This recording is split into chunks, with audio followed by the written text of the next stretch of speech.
Hai teman-teman milenials, balik lagi nih sama aku Putri Andriana Dan aku Ayu Rahmawati pastinya. hanya di Items informasi ke teman-teman milenial dan masih membahas seputar hari Natal. Yes, bener banget. Jadi kita akan melihat apa aja sih tradisi-tradisi unik yang ada ketika Natal, baik di Indonesia maupun di luar negeri, Put. Ya, setuju banget nih karena ya apalagi negara tercinta kita ini itu kan terkenal dengan beragam budayanya Ya. sehingga Indonesia tuh punya beragam cara unik juga untuk merayakan hari raya Natal. Nah, itu tradisinya apa aja? Yuk kita bahas satu-satu. Nah, yang pertama nih ada di Sumatera Utara yang memiliki tradisi Marbinda dari suku Batak Toba di Sumatera Utara. Tradisi yang hampir mirip dengan perayaan kurban saat Idul Adha ini itu dikarenakan sama-sama menyembelih hewan. Dan pada tradisi ini masyarakat akan mengumpulkan uang selama berbulan-bulan sebelum hari Natal tiba untuk membeli hewan seperti sapi, kerbau ataupun babi. Dan tradisi ini juga dilakukan secara bergotong royong karena kegiatan menyembelihnya, terus memotongnya, memasak, dan membagikan daging dilakukan secara bersama-sama. Ya. Tujuannya agar sukacita Natal dapat dirasakan oleh seluruh elemen masyarakat di daerah tersebut. Dan kebersamaan sangat dijunjung tinggi oleh masyarakat Batak Toba, oleh karena itu terdapat istilah Sasada Hudon yang artinya bisa merasakan makanan yang sama dari sumber yang sama. Wah, ini keren banget sih menurut aku dan aku baru tahu sih yuk. Nilai kebersamaannya tinggi banget Iya. ya. Nah, sekarang kita loncat teman milenial ke Sulawesi Utara, Manado tepatnya. Ini juga gak kalah karena memiliki tradisi perayaan Natal yang juga unik. Gak cuma melaksanakan misa di gereja aja, di mana ada tradisi perayaan Natal itu dilakukan oleh umat Kristiani dengan berbagai cara. Salah satunya dengan menggelar acara kunci tahun yang memiliki makna mengunci tahun. Selain merayakan Natal, kunci tahun juga dirayakan sebagai penanda berakhirnya tahun. Dan tradisi ini tuh menjadi penutup dari puncak perayaan Natal yang ada di Manado. Masyarakat merayakannya dengan cara pawai keliling kampung dengan menggunakan beragam kostum yang menarik banget. Pastinya nggak cuma pawai aja guys, mereka ini juga membagikan kado-kado kecil Natal layaknya Santa Claus. Wah, seru banget. Tapi ya nggak cuman di sana aja. Selanjutnya kita ke Flores karena masyarakat di Flores, Nusa Tenggara Timur memiliki tradisi memainkan meriam bambu setiap menjelang Natal. Di mana meriam bambu ini biasa dibunyikan selama masa Advent, hari Natal hingga Tahun Baru. Masa Advent sendiri ini berlangsung 4 minggu sebelum hari Natal. Sebelumnya meriam bambu digunakan bukan untuk merayakan Natal dan Menurut Yosep Geong dan Agustinus Gose yang merupakan tokoh masyarakat Manggarai Timur, pada zaman dulu meriam bambu dibunyikan ketika ada tokoh masyarakat yang meninggal dunia. Seperti yang kita dikutip dari bobo.grid.id, jalan antar kampung itu sangat jauh dan jalanan yang sulit dilewati menyebabkan perayaan hanya bisa disampaikan lewat tanda dan suara kencang. Namun karena seiring berkembangnya zaman, masyarakat tetap memelihara tradisi kampung ini saat menyambut dan merayakan Natal. Ini juga dikarenakan mayoritas penduduk Flores, Nusa Tenggara Timur itu merupakan umat Kristiani. Yes, sekarang kita ke bagian paling timur Indonesia, ke bumi Cendrawasih Papua. Ini perayaannya juga unik banget teman milenial. Ini ada tradisi yang namanya adalah barapen atau bakar batu. Jadi batu itu dibakar di Papua, yang menjadi salah satu acara masyarakat Papua ketika perayaan Natal. Barapen ini merupakan tradisi saat masyarakat ini melakukan acara membakar daging di atas batu. Batu bulat-bulat ini ditumpuk dan dibakar. Teknik membakar daging dengan batu ini menghasilkan panas yang tinggi sehingga daging yang dibakar akan matang dengan sempurna dan pastinya tuh teksturnya empuk, gak alot. Nah, biasanya tradisi ini itu dilakukan warga sekampung sebagai bentuk dari wujud rasa syukur, kebersamaan, saling berbagi dan juga mengasihi. Tradisi barapan dilakukan setelah ibadah misa atau ibadah Natal di gereja selesai. Karena proses pemasakannya yang berlangsung cukup lama, biasanya itu dibutuhkan waktu sekitar 3-4 jam teman milenial. Sebelum memasak daging, batu ini harus dibakar terlebih dahulu hingga panas. Setelahnya barulah batu-batu tersebut ditaruh di atas daging yang sudah ditutupi dengan dedaunan untuk akhirnya nanti akan dibakar lagi.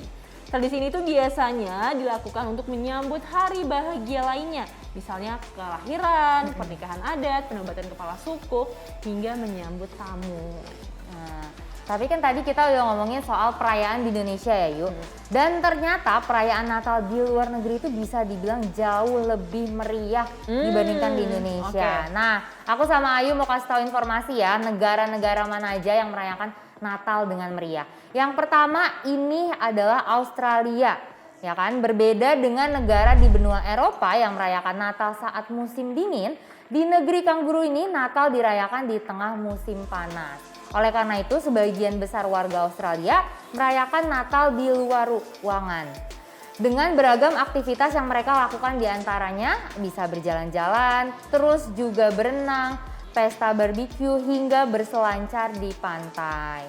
Dan selain merayakan Natal di luar ruangan, masyarakat Aussie juga merayakan Carlos by Candlelight, yaitu dengan menyanyikan lagu-lagu Natal di ruangan terbuka sambil menyalakan lilin pada malam hari.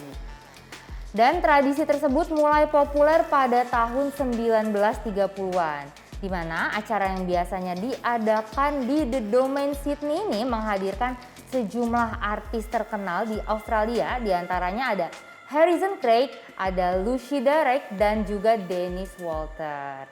The Domain sendiri merupakan lahan seluas 34 hektar yang masuk wilayah daftar warisan Australia yang berlokasi di distrik pusat bisnis Sydney di Australia. Seru banget ya kalau misalkan kita bisa liburan sambil ikutan perayaan Natal di Australia, karena tadi aktivitas outdoornya tuh kayaknya banyak banget dan seru-seru. Selain itu teman milenial yang gak kalah seru ini ada di Brazil. Sama seperti Australia, masyarakat Brazil ini juga merayakan Natal pada musim panas. Ini tuh karena musim panas di Brazil tuh berlangsung dari bulan Desember sampai Maret. Masyarakat Brazil merayakan Natal menggunakan baju musim panas dan mereka biasanya menambahkan ornamen salju palsu untuk dekorasi Natal. Dan di sore harinya sebelum malam Natal, anak-anak muda ini berkumpul untuk berpesta bersama. Setelah malam ini akhirnya mereka akan berkumpul dan merayakan Natal bersama dengan keluarganya masing-masing. Perayaan ini akan berlangsung hingga larut malam dengan banyak makanan serta minuman. Nah, kalau di Brazil sendiri ada keunikannya nih terkait Santa Claus. Jadi Santa Claus dipanggil dengan nama Papa Noel. Ini adalah lelaki tua yang datang mengunjungi Brazil di cuaca panas dengan mengenakan setelan sutra warna merah. Menurut tradisi Natal di Brazil, Papa Noel ini datang dari kutub utara sambil membawa hadiah untuk diberikan kepada anak-anak. Nah, lucu juga. Jadi mereka tuh punya nama sendiri ya buat si Santa Claus itu. Nah, terus negara selanjutnya itu di Jepang. Kalau misalnya di Indonesia, tanggal 25 Desember ditetapkan sebagai hari libur nasional. Tapi beda lagi kalau di Jepang itu warga negara Jepang tetap harus bekerja. Wah, nggak asik banget sih. Karena pemerintah Jepang itu tidak memberlakukan hari Natal sebagai hari libur. Wah, sedih. Ya kayaknya ya kalau kita tuh happy gitu menyambut liburan tahun baru, tapi di sana mereka harus tetap kerja. Tapi meskipun demikian, kemeriahan Natal tetap mereka rayakan. Masyarakat Jepang itu biasanya merayakan Natal dengan memakan ayam goreng dari restoran cepat saji. Tradisi ini dimulai oleh Takeshi Okawara, seorang manajer pertama dari sebuah restoran cepat saji di Nagoya, Jepang.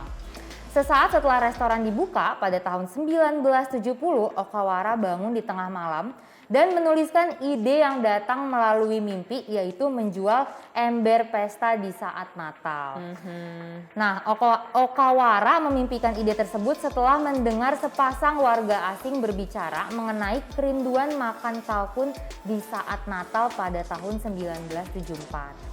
Okawara melalui restoran cepat saji tempat ia bekerja mulai memasarkan ember pesta di Jepang.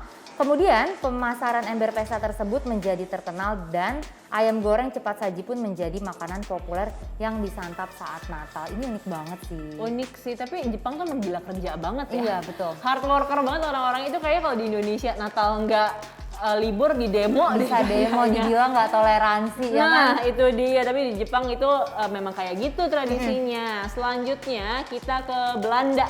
Nah, di Belanda ini Natal dimeriahkan dengan parade Sinterklaas. Dan dalam parade tersebut, Sinterklaas diceritakan datang ke Belanda setiap tahunnya dengan kapal bersama dengan para pelayannya yang disebut dengan Black Peters. Atau kalau di sini sebutannya adalah pit hitam. Menurut tradisi di Belanda, Black Peters ini diceritakan bertugas untuk mencatat semua perilaku baik ataupun buruk dari anak-anak yang ada.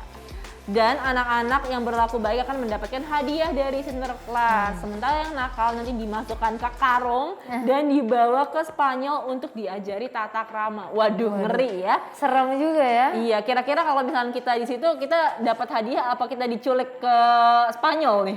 Yang pastinya di Indonesia nggak mungkin kayak gitu. Nggak sih. mungkin kayak kan? gitu ya. Nggak mungkin banget. Nah, jadi tadi ya itu tradisi-tradisi di Indonesia maupun di luar negeri gimana cara merayakan Natal. Dan gak ada salahnya juga nih misalnya teman-teman milenial yang merayakan Natal mau meniru ya kan tradisi-tradisi di luar Indonesia untuk diterapin di Indonesia. Yang penting happy dan seru. Iya dong, wah ini emang banyak banget ya referensi Natal kita. Tapi sekarang kita break dulu sebentar, nanti kita akan balik lagi masih membahas tentang perayaan dan pernak-pernik dari hari Natal.